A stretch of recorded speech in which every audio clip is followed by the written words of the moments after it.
Hello and welcome to the Forgeborn Finishing School. Casey, Kidd, and Core here. We'll be analyzing Forgeborn battles to help take your game to the next level.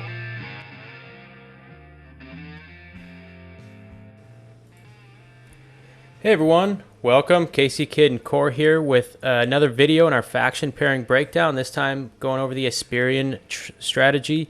We have a Utera and a Loyan mixture here. The Digitize event is still ongoing. All proceeds going to the National Alliance on Mental Illness. Please visit the GoFundMe. The link will be in the video description and donate. Remember, while supplies last, we still have those Thundersoar promo packs to give away. Minimum $10 donation, free shipping inside the continental U.S. These things are sweet. We've dropped pictures in the Discord, some previous episodes, so don't miss out there. And then in this episode, stay tuned. We do have another Set 3 spoiler. This one kind of on theme here. We've got an Aloyan card to preview for everyone. So to date, the Forgeborn Finishing School's spoiled Utera, a Necrium. Now we've got a Loyan. We'll see where we go from here. Moving into the Esperian Strategy. Just kind of a recap of our very first video that we talked about it in Set 1. You know, there's a lot of warrior synergy and some armor synergy. That's one of the Forge Wards that kind of both of these things share, is slinging armor around on their creatures. We haven't really seen armor synergy pan out yet, but Set 3 is coming, so that's something to keep our eyes on. Replacement mechanics is a pretty big one here in Esperian. It's got the Apocalypser, which is a really big payout. And Set 2 does bring some fun things with the replacement synergy we'll discuss just briefly. And then, you know, buffing creatures. There is a card out there, Greg. I don't know if you've heard of it. It's called Digitize. It doesn't only buff your creature's attack, but if it's the only creature in play, it buffs the health too, huh? What about that? That is a great card. But, you know, fun and jokes aside, and we never joke about Digitize. But there's a lot of cards that buff creatures. It's, you know, it's a huge Uteran mechanic, and it's kind of an under the radar Aloyan one as well. So, you know, and then they share a little bit of, you know, I would say control mechanics. You know, Utera's got the Batterhide, things like that that take abilities, Leyline Vermin. You know, and Aloyan has some lane manipulation and reducing attack and things like that. What we've seen, you know, we talked about the replacement synergy is, you know, Drix, Steel Eye Researcher, Apocalypser, just kind of naming some of the big, bad Aloyan cards. And then, you know, the ever-present Rallying Forge Word, which always does well, always performs strongly, just hasn't ever, I think, hit the top tiers of competitive play yet. So that's something that could potentially be unlocked. You know, and then minion synergy is pretty strong in these, and that really just goes into the replacement. So that's just a brief overview of the Set 1 video that we kind of talked about last time. And now we're just going to get into a couple of decks that have done really well, and as part of that, I think we're going to talk about some of the Set 2 cards that play into that as well. So that should be fun. Before we get into that, Greg, I want to pose a question to you. And so when I think Esperian and then competitive Solforge, in my head, I instantly go to Krogius and then some upgrade mechanics. You know, we debuted the DJ Drix video on Forgeborn Finishing School.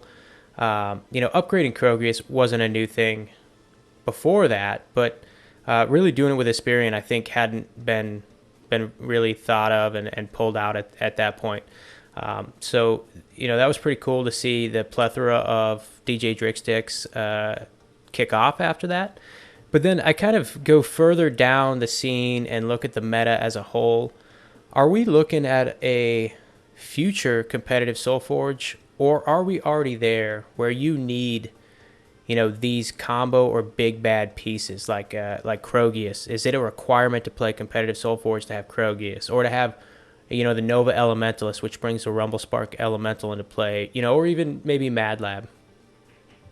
It's a good question, and I at this point, I'm gonna say yes, predominantly, but there are some niche cases, and as far as like Krogius and RSC are concerned. I think Mad Lab is working towards that way, and I think you can, depending on how set three, Mad Lab may reach that potential. I don't think it's quite there yet in the Krogius and RSC side of it.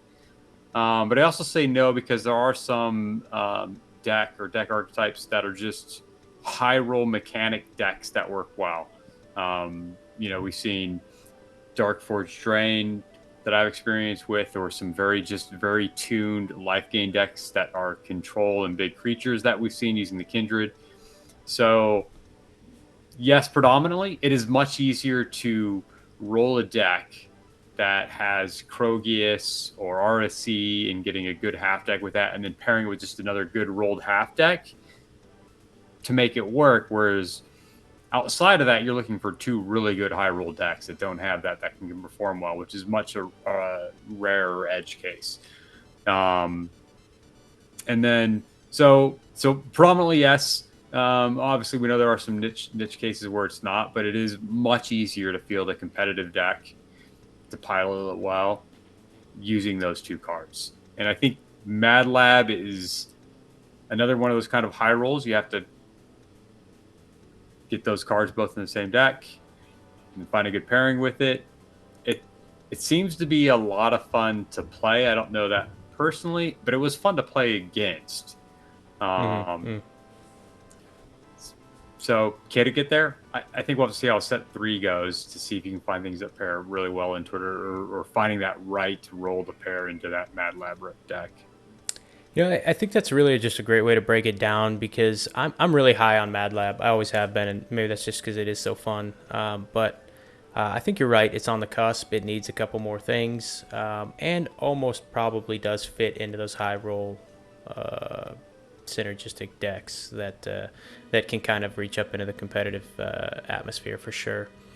So that's just a great way to put it. It's just kind of ease of access to competitive play is what those things kind of enable, which, I've been openly vocal about, like, maybe some differences in thought, like, of RC and Krogius, but that is one aspect I do have to say that I enjoy, is that it does make a little bit, to some degree, ease of access to the competitive level of play. Because if we were only worried about high roll decks, that could also be in a tough spot where one person just takes away a tournament every time, and that's not something we want to see. Yeah, I agree. I mean, I think that, these type of things kind of help level the playing field. Is there a different solution that could be better? I think maybe we've kind of talked about how, we would like to see maybe some of the more Forge keywords play a role in having more of a balanced outcome.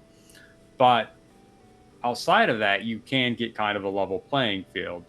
Now, bringing it back to like Mad Labs, that's obviously a Loyan. I think it's not quite there yet, but it doesn't necessarily need Utera to pull that off. Maybe that might be the best option, maybe not. RSE can use a Loyan. We've seen Joel Tater Tot Eat a Lot take a really heavy tournament and I think go undefeated in that. Mm-hmm. Yeah. Using RSE and a Loyan, right? So we know it has play in there.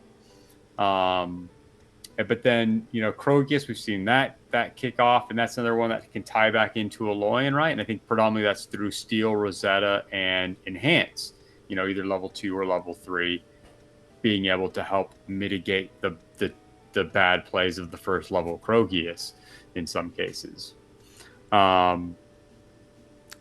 Yeah, and I think we've seen Steel Rosetta is resoundingly the choice. Like, Ironbeard is situationally useful, but Steel Rosetta is what allows a Loyan to be competitive. Without Steel Rosetta, it just wouldn't be there. Yeah, I don't think at this point Ironbeard or necessarily Crux is competitive for a Loyan. Yeah. I think if you want to play a Loyan competitively, you will be looking at Steel Rosetta almost exclusively. And that's a great point, and that's going to be a nice lead-in because we're about to break down Weekend's deck that he took to Worlds. And he did fairly well there, placed third in Worlds with this deck. So we're going to break that down. But before we get into that, Greg, it is time for the Last Winter Set 3 spoiler, that Aloyan card that we talked about previously. So here we go. I'm going to put it up on the screen. And there is the Mech Armory. Go ahead, take a look, Greg, and let us know your thoughts. Yes, one of these times I'm going to have them send me the card so then I could try to surprise you with what it looks like. But I don't know how we would work that with the video creation. We'll have to refigure out the technology setup, but for sure. All right, so I'm ready for you to pop that up on the screen when you're ready. Okay. Yep, we do have it up on the screen. I need to make an adjustment for you that would appear. Give me 1 second, Greg, Yep. and here you go. You should now be seeing what the viewers are seeing. Got it pulled up here. All right, so an Exalt. All right, Mech Armory. Deploy, put 2 energy counters on this. Activate, remove an energy counter from this to give your creature in this lane +2 attack. If it is a cycle 1 card, it gets mobility 1 this turn. Then if there are energy counters on this, destroy this. Okay. So as you're reading that, I do want to put one disclaimer out there. We are recording this episode due to work schedules and trips before the Monday's article posts. So we have some ideas on what that might be.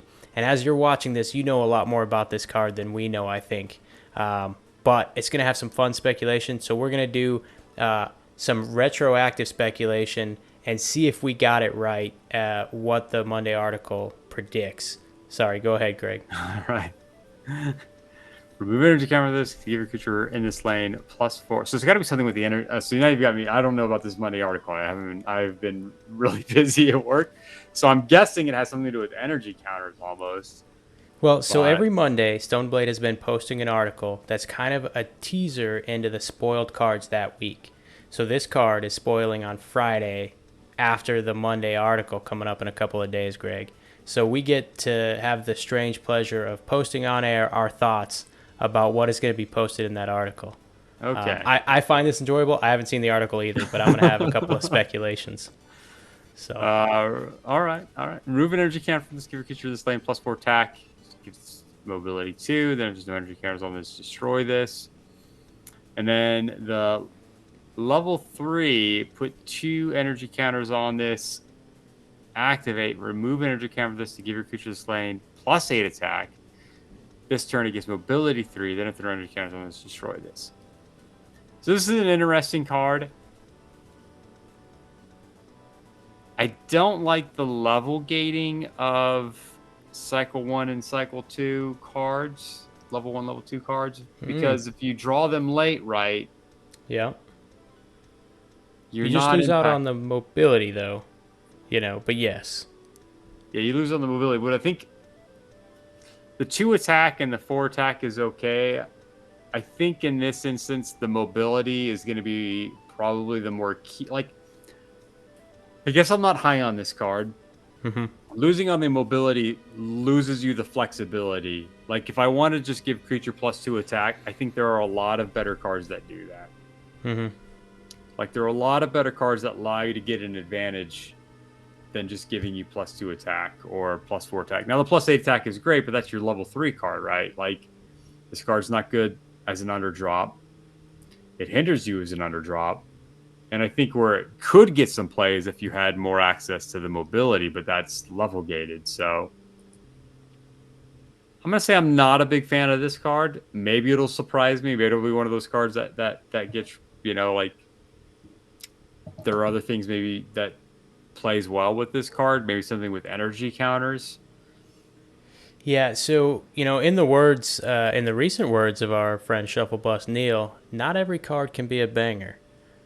So here we have one. I do think the Cycle 2 and Cycle 3, levels 2 and 3 of this card could be pretty destructive. I honestly believe that giving a creature 4 armor or 4 attack, in Cycle 2, and then allowing it to just flip out and hit face with mobility could be pretty powerful.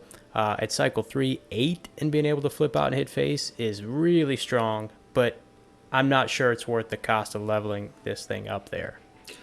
Now the benefit is that it is an Aloyan, which does give you more access, general at least in set 1 and set 2, to have upgrade to get to that cycle 3. Now, will set 3 have all those upgrade options? We've seen that upgrade's been passed over to the other factions a little bit more. Will that scale back a little bit with Aloyan in set 3? I don't know. Yeah, I think we'll find out. I think that would be an interesting decision by Stoneblade, so I find it unlikely. But yeah, I hear No, what you're saying. We just don't know yet. yeah, they don't let them necessarily scale it necessarily back, but we have a lot of really good set 1 and set 2 cards that can upgrade, but Hmm. maybe the cards that upgrade in Aloy and set 3 aren't as good, and so you're not going to see this card paired with those, which Right. could cause potential issues, right? Like set 1 Yep. Aloy upgrading is really good. So before we get into some of that speculation I alluded to before, I do want to say like one card that I instantly thought of when I saw this card was a set 2 Tempest Exalt called Solforge Conclave, or sorry, Golem Conclave, right? Um, just imagine this mech armory placed right next to the conclave, and you activate your mech armory to give your creature plus attack and mobility, and then it mobilities into the conclave lane where it gets additional attack for moving into the lane. I don't think it's going to be amazing, but that's a fun little combo that could put some heat through. I mean, you got to think. I mean, like in cycle 1, that's what 5 extra attack. That if you're able to punch through when that happens, Hmm. I mean, Yep. that's a pretty decent amount of damage that you're able to cycle through really quick. So it could help the aggro decks become faster. Yeah. I do But wonder if like Palladium, like if you had say Palladium Simulacron in set 3 oh would make it a little bit yes. better, or some off chance you had a set Yeah. set Yeah. 1 deck that had a Betrayer Palladium Simulacron. I know we didn't. It's a fun deck to play. We didn't really see it at a competitive level. Hmm. Um, but it gets a little bit more juice out of the card. Yeah. So I guess I'm a So little hesitant on this card. I mean, I think it's. I mean, you're right. You're not going to have a banger in every single set. Um, this right now it feels like I would be sad to see this in my deck, yeah, I but I agree on a maybe whole that'll on a whole change. level. Yeah, I do agree to some points there. But so I did want to go. You kind of alluded to it. Um, my money's on a new Forge word that we're going to see in Aloyan called Energizing. That is essentially when this creature comes into play, add an energy counter to a card, or maybe it's an activate. I think that's unlikely. I think it's more of a probably come into play, get one type of thing.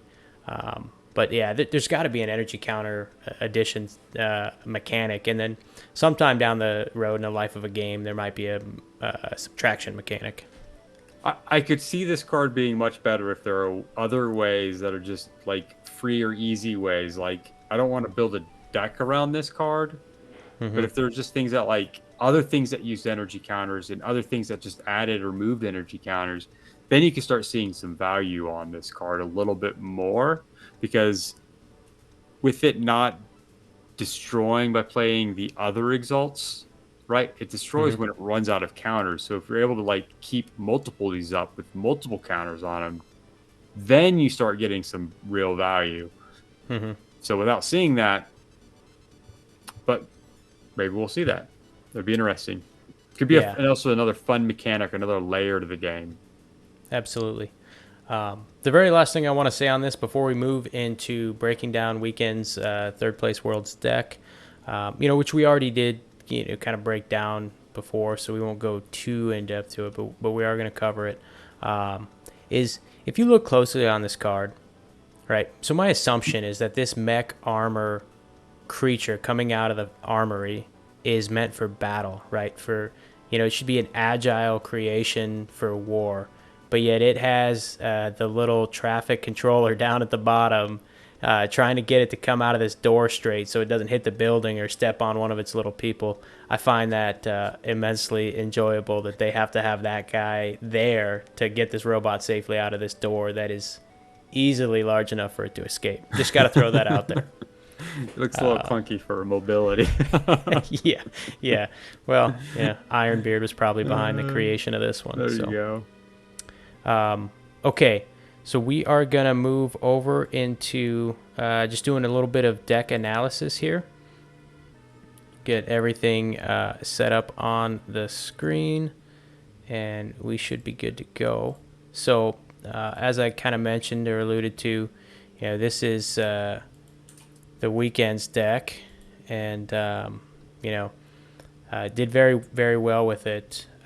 So, Greg, if you wouldn't mind just giving us a breakdown here. Yeah, I mean, starting with the Forgeborn, we talked about Steel Rosetta. He has Oros as the other option. I don't know what he ran, but I assume he ran with Steel Rosetta, getting the Enhanced, the Inspire, which on Oros, the Inspire would have given Barkskin. It's okay. But I think what you're running here is the Enhanced and then Tinker at 4. The Enhanced is allowing you to get to cheat the Krogius or another card if you're able to, right? Yep. You got the Drix. The Arrogant Virtuoso is just a big attack, I think. But the big things you're seeing here, though, are Drix, Stabilizing, Suppressing, and Tinker are 3 really great cards. Electronet Energy Prison, helping to reduce attack. Electronet being free a lot of cases. I think Electronet is very good in this current environment. Energy Prison is just another very decent card. And then Warmonger Mod allows you to get free plays. So I like the blue deck. Really good things in there between those. And then on the Utera side, Hibernating Mantis, getting extra access to the Forge abilities. Krogius, Magnivorous Bashers is awesome. I really love the Magnivorous trait, and Basher is just a great body. Basher's the best body, right? That's so good, so good. It is, and then having it on Magnivorous is just even better. I mean, that might be my favorite Basher, but I'm very partial to Magnivorous. That's good. Batterhide, everybody knows I like my Batterhide, so I think Refreshing Batterhide, that's what I have. I like the Refreshing Batterhide. It works. Could there be better ones? Potentially. Are you disappointed in Refreshing? On this Refreshing Batterhide is solid, too. Yeah, it is. It's a great card. Yeah, that's maybe one of the better statted Batterhides I've seen. When I first got in this game, I was not a big Shroud Throne Splicer fan. I'm a huge Shroud Throne Splicer fan now. So I like that card. The spells on the green side, situational. Toxic Spore is a very situational card. I'm not ever really sad to see that in the deck, but I don't necessarily play it every time. Yeah. So I like it. Solid. It's got Groot in there, which is always a good card. Again, I don't think you're disappointed seeing that card as well. Pack Ranger probably doesn't see much play. Refreshing Hunter may not see that much play either, but it's still a very good situational card. It can be a very good underdrop. So yes, yep, absolutely. You've got that in there. So I mean, there's just a lot of just solid cards in this deck. Very few that you don't want to play or is not situational, which you want to have those in there depending on your matchup. And, yep, go ahead. You did a very, very good breakdown of essentially all the cards that are out there. So I'm just gonna pick a couple here to go off of, but just the ones that might seem underrated, which definitely Arrogant Virtuoso probably looks underrated to most people on first pass. But 8 attack is enough to kill a Darkheart Sorcerer in cycle 1, which can be a vital thing. And then it's never just a bad underdrop later. Sometimes Forge, 8 attack in front of something can kill, punches pretty strongly above its weight. Yep. Orion Battle Droid does the exact same thing. So having 2 cards in your deck that can fit that bill, and those 2 of your cards being 2 of your least desirable cards, is not a bad thing in a deck. That's actually very strong. And you hit it right. Like those can take care of, Dark Art Sorcerer Cycle 1. Like that stunts one of the main metas out there. Yeah, and they're able to take out Dark Art Sorcerer at level 2 as well, and then at level 3, the Battle Droid doesn't keep pace, unfortunately, but the Virtuoso does. So, when you use it to kill a level 1 Dark Art, then your opponent the entire time saying, "Oh man, this thing's tuned up for level 2 as well." So, the one card in this deck that probably doesn't see play is that Shield Bearing Techno Hulk. So we'll throw that out there, just as food for thought. But one card that has won me a game twice and is not an often played card is Might of the Herd. So this all, in all intents and purposes, especially in a deck that is not a dinosaur deck, is not a great card in the deck. But in Cycle 3, being able to play a Cycle 1 card that gives a creature aggressive, it has won me a game twice in very strong matches. So that's, it's a very good underdrop that catches a lot of people off guard. In fact, both times I did this, one was in Indiana at a tournament, and then the other was online. Each time I played it, the opponent said, "I forgot you had that card." So that's how sneaky Might of the Herd can be when you're playing it solely for aggressive. No, nice catch. That's, yeah. Okay, so this is Weekend's deck. We broke it down before, but I think we got into just a couple little bit of deeper nuances there. Greg did a really good job breaking down all those cards we love to see, all the good things about them. And hopefully we gave you some food for thought on a couple of cards. And Steel Rosetta's there, as we said. It's kind of the way to play a Loyan competitively if you're going to use the Forgeborn. So we will move on to one other deck we wanted to highlight, and that is Ank's deck that he has named the Factory. And I love the name of this deck, and I love the deck, right? 100%. Such a fun deck to play against. Yeah, and for not having a Stitcher, which is like Ben's calling card, this also like hits the mad scientist label. So Ankh is one of the mad scientists of this game. We didn't mention it for Weekend, so I'll do that now. He's got a channel as well, streams on Twitch. Check it out. As always, I'll throw the descriptions in the video. His Weekend's one of the best players out there, obviously third in Worlds, and then Ben just started up a YouTube video meta site on Ankh Gaming. We'll have his in there as well. The mad scientist of Solforge Fusion is Ankh, and this is one of his creations. And I always love seeing what he brings to the table. And so we really we've talked Mad Lab extensively here in the last couple of weeks. With the Onyxium video, and then the Rory's deck analysis video. So this is just kind of a continuation. And my infatuation with Mad Lab. So we have Synthetis Lab, Mad Lab winner. Everyone now understands what that's trying to do. But then what Ankh has added in here is just kind of a suite of Uteran replacement tools. And this deck that he added in there, I'll say up front, is also missing a lot of potential Uteran replacement tools. So keep in mind that there's other ways it could be done as well. But so refreshing War Tusk, wanting to replace into the Synthetis Lab lane and kind of start that chain of events is pretty strong, just for that life gain as well. Transcendent Biologist, if you don't have something in your Synthetis Lab lane, this is a quick, instant, like self-solving puzzle for Synthetis Lab. You drop the Biologist, you replace it with its own Wisp, and you flip out more gizmos, and you've just filled your entire lanes. So I've played against this deck, and that's essentially what it does. Every time you think you're about to hit Ben from across the table, he just flips out gizmos across the entire board or wisps across the entire board, and nope, you're not hitting him unless you have breakthrough. which is kind of, I would say, this deck's Achilles. Utera Charger, this is such a good card in any deck. But you throw this in a Syntheta's Lab lane, it gets the Gizmo buff, it does its thing, wreaks its havoc. You know, and then, or if you throw it in the Nexus Core Prime lane, it becomes a minion, it does its thing and fights the enemy, and then it dies, and then you get another Gizmo that goes in the Syntheta's Lab lane that replaces a creature and flips more things out. Just obscene interactions.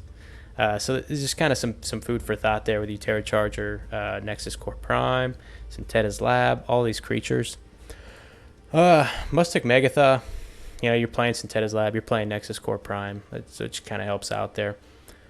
There's definitely a couple of other good cards. You know, Metamind Overseer, same exact thing as Transcendent Biologist, right? It's a free Syntheta's Lab primer, gets it going for you. Yeah, it's, you know, there's a lot there. And then this Steel Rosetta, not only do I love the Mad Lab deck, but then the rolled Steel Rosetta on this deck is stunning. Absolutely stunning. So, Inspire. Most people just kind of write off Inspire, but it allows you to do some really cool things. And so I had mentioned that I think there's some other ways we could have increased the efficiency of this deck with other potential Uteran cards, right? Well, sometimes you can't get everything you want. And one of those things that Inspire's doing is unlocking Nova's Dominion over here to flip out Wisps.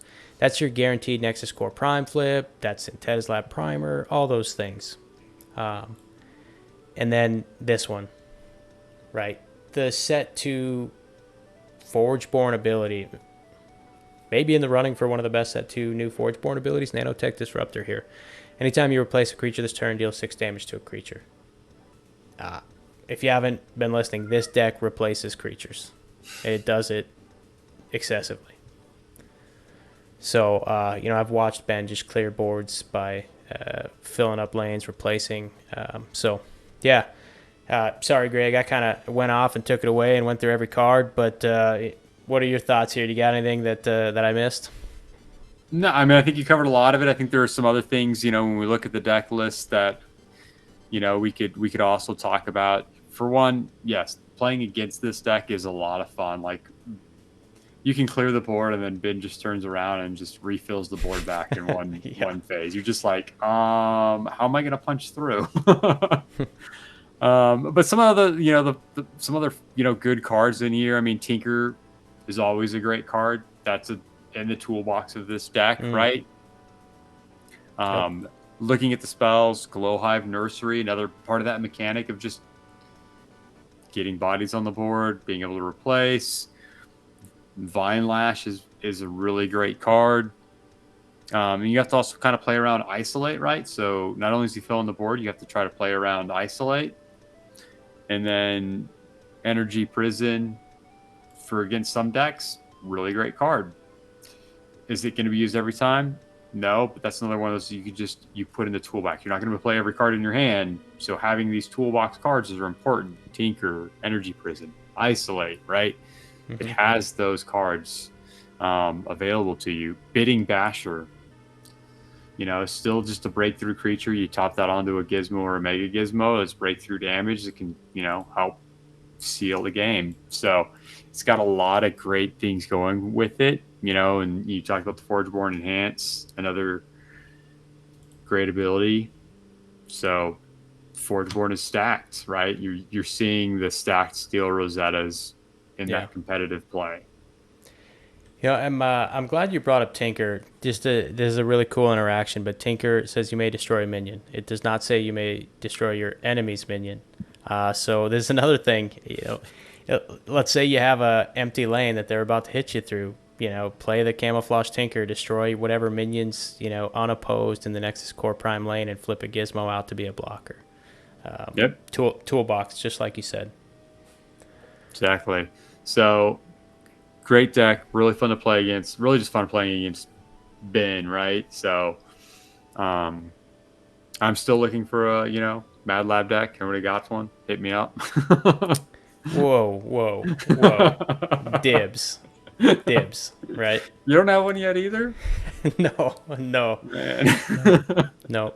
I will say that this one was bought in the Gray Vikings game sale, and I saw it there, and I passed it up. Ben snagged it up right behind me as I was thinking about it, and I just wasn't. I'll admit, like I think Ben saw the value before a lot of other people, and I just yeah. So there was my chance. Big Solforge regret there, but also I'm super glad it landed in Ben's hand because we got to see this.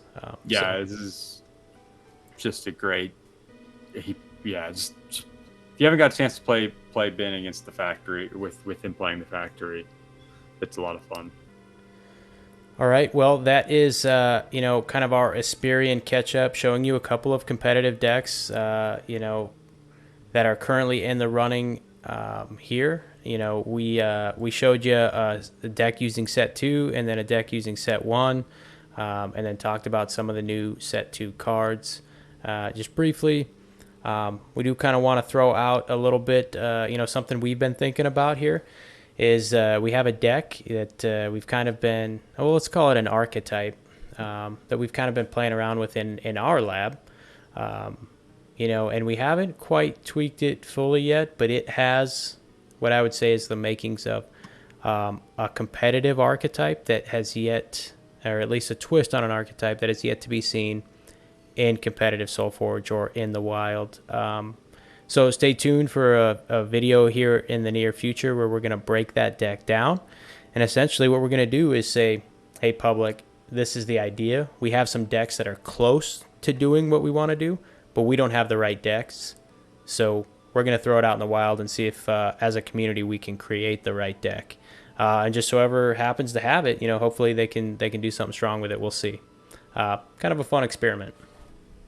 Yeah, I'm looking forward to that. We've been, like I said, we've been play testing, trying some different things with it. It's not quite there yet. There's a lot of decks out there, so maybe somebody's got the right combinations to make this run. It'll be awesome to see it. But outside of that, I mean, leave a comment here. Let us know your thoughts on what you think we're cooking up with that, or if you have ideas or Esperian decks that are really running and working great, or if you have questions that me or Ryan could answer for you, please leave them in the comment and we'll be happy to check them out. All right, thanks everyone, and that's going to wrap this lesson up. Bye. Thanks for attending this lesson of the Forgeborn Finishing School. If you like this video, please subscribe, comment, or consider donating to our Patreon account. We look forward to our next lesson.